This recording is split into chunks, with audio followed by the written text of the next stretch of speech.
বিসমিল্লাহির রহমানির রহিম। প্রিয় সহকর্মীবৃন্দ এবং প্রিয় সাংবাদিকবৃন্দ, আসসালামু আলাইকুম।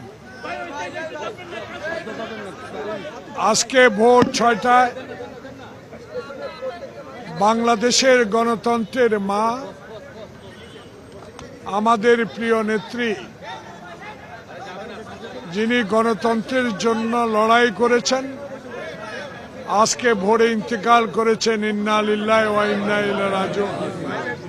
আমার সাথে ফজলুল হক মিলন সহ নেতৃবৃন্দ আমরা এই খবর শুনে, আমি নোয়াখালী থেকে এবং ফজলুল হক মিলন গাজীপুর থেকে ম্যাডামের এই মৃত্যু সংবাদ শুনে এসেছি।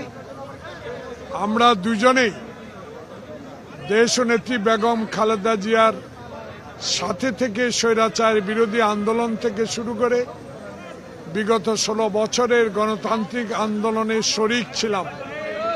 আজকে আমরা মাহারা গণতন্ত্রের সেই মহানায়ক যিনি ছিলেন দেশনেত্রী আমাদের থেকে বিদায় নিয়েছেন। আমরা অগণিত মানুষ যারা বিগত দিনে এই পার্লামেন্টের থেকে আমরা ওনার খুব কাছে ছিলাম।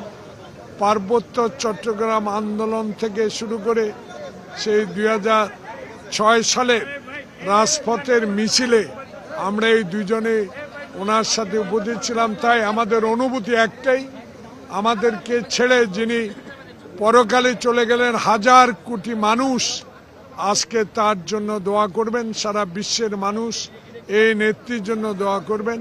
একটু পরে আমাদের স্ট্যান্ডিং কমিটির মিটিং হবেন, জাতীয় নেতৃবৃন্দ আর বিশদভাবে আপনাদেরকে জানাবেন। আমরা আল্লাহর কাছে আপনাদের মাধ্যমে একজন রাজনৈতিক সহচর হিসাবে দেশনেত্রীর জন্য আপনাদের মাধ্যমে দেশবাসীর কাছে দোয়া চাচ্ছি।